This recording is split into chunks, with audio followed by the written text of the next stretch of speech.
Hi folks, thanks for joining me for this week's Stillwater tutorial. I hope everyone enjoyed the lockdown fly tying day on Sunday. It was a great pleasure to see so many of you online watching the videos. It just alleviates a little bit of the boredom during lockdown. But anyway, on to another pattern.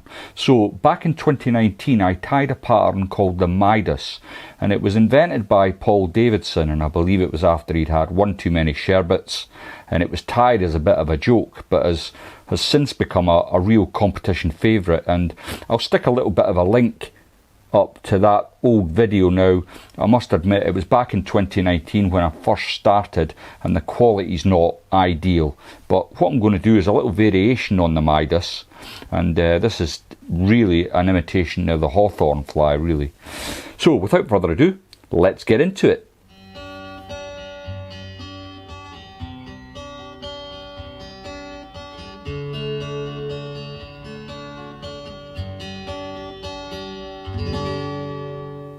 The hook and device then is a Hanak H270 barbless hook. It's at size 10, it's on a medium wire, and it's in black nickel. The thread I'm going to be using today is from Semprfli. It's the Nano silk in black at 12/0. First thing I'm going to do is get a little bit of super glue onto the shank of the hook.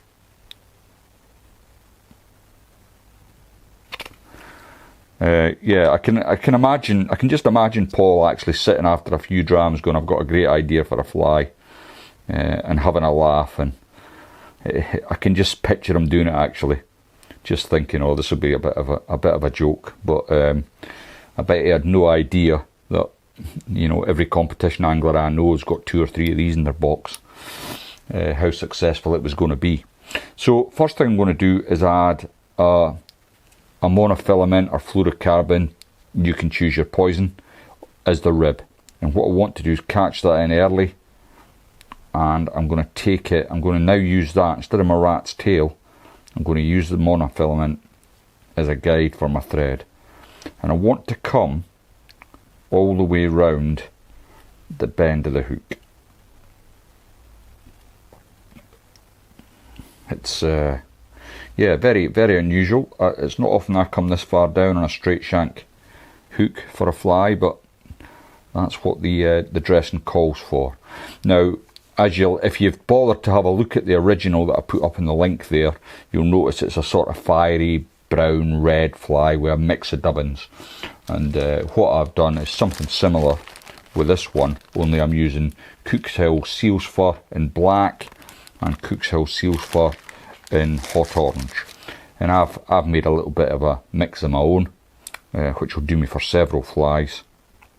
And the proportion of mix is probably around 70% black and 30% orange. Now, seal's fur is a real pain in the arse to be working with, I've got to say.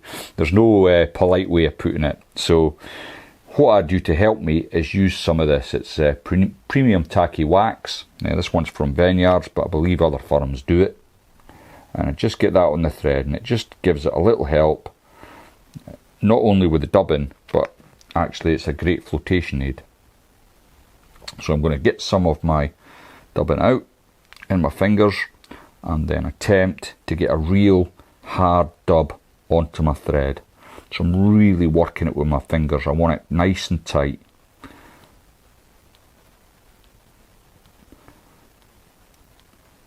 And all the way through this, in fact, I'll be very surprised if there's not many people just switching off when they start to see this fly coming together, because it just looks like a complete mess. Something that you'd be thrown right in the bucket as soon as you'd finished tying, or stripping the hook down. But there is something about the profile and the way this fish is in the water that just makes it absolutely lethal. So if you're to bear with me to the end, you're going to end up with a really nice fly in your box. So I spent a bit of time getting a hard dub down on that. Sorry, about took my camera out there. There we go. So I've got that started, and I'm going to touch and turns all the way up. I about knocked the camera over there actually. I've probably just got a wee bit too much dubbing on this, but just as I get to the thorax, I'm going to build a little bit of a taper into the fly, and I'm going to remove that excess dubbing that I got carried away, and then I can just lock that down. Next then, I'm going to bring my fluorocarbon or mono, whatever you chose to use, rib up, and I'm going to bring it towards me in the opposite direction to how I put the dubbing on, and I'm bringing it down real hard, nice and tight, all the way up so it doesn't move on the fly.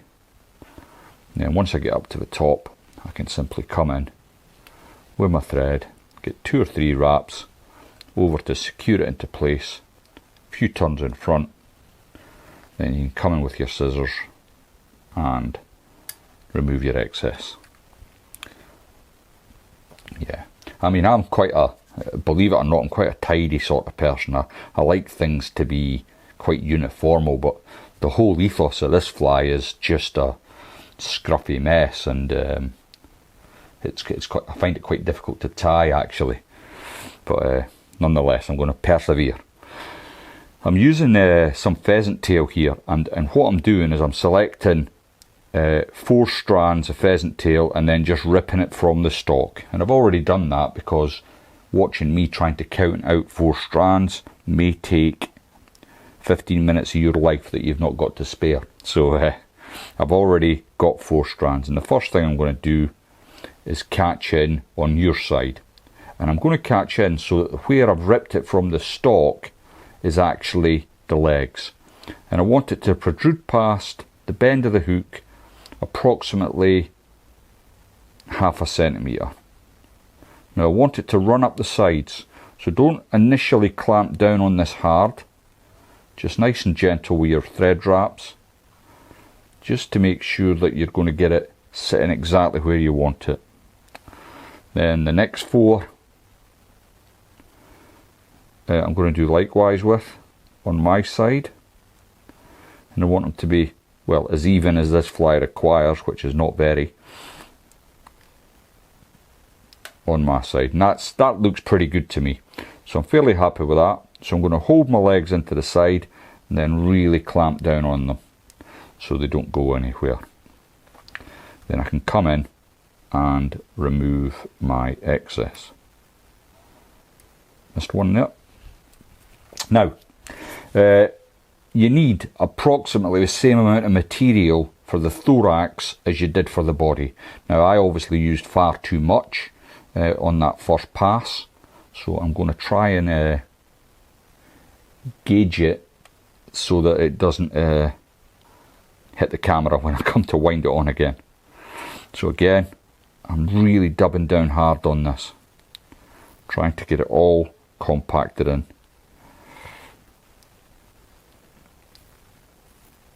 I'm going to see how I go with that amount, and then if I need more I can always add it.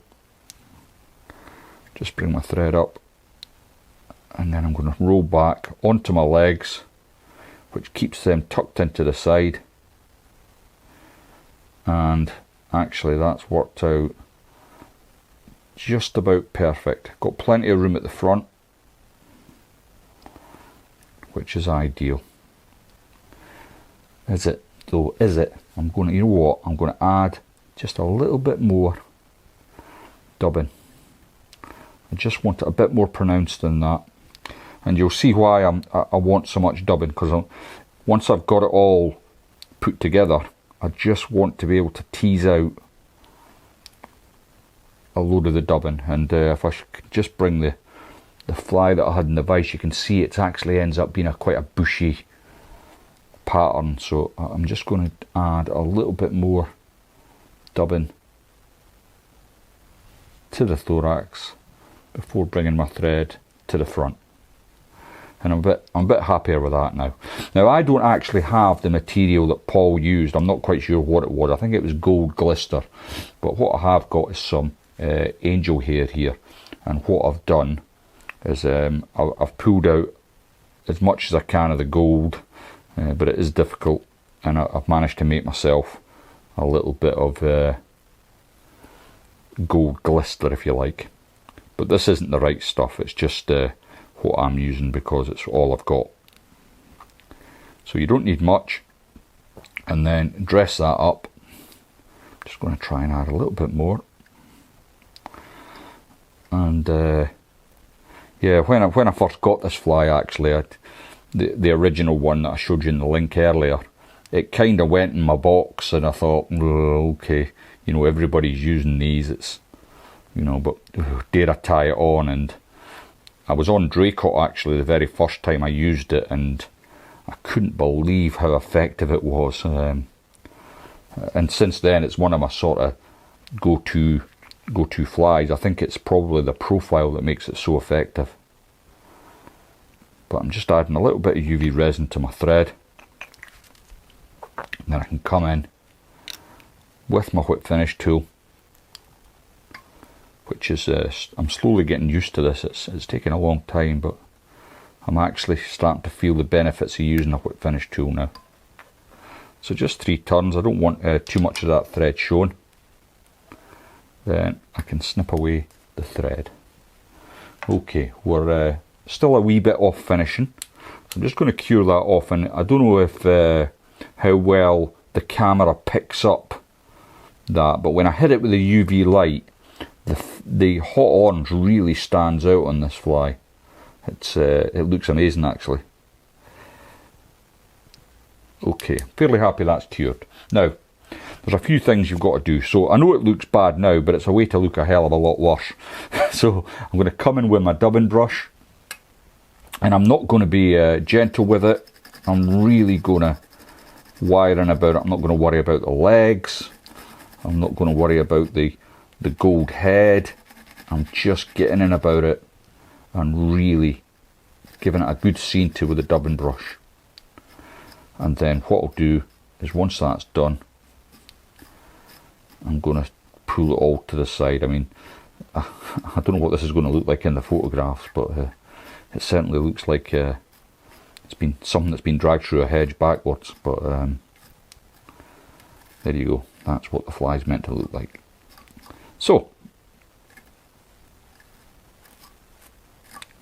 I'm happy enough with that. And what I do with not all, but a lot of my dry flies, before I put them into the box, I don't know what's happened there. That leg is not playing the game. There it is. Pre-treat them, and so I add some of this. This is a muslin dry fly. Just give it a good soak in, and then when you're out fishing, you're not overly worried about taking the fly out of the box and worrying about treating it. And also, I just think it lasts longer. You get a lot more flotation out of it. And there is my Hawthorn Midas, if you like. I hope you enjoyed that. It's yeah, I know it looks terrible, but please trust me when I tell you, it definitely will catch you some fish. Thanks very much for watching this week, and if you haven't subscribed to the channel yet, please think about clicking that button. I would really appreciate your support, and I'll see you all next time.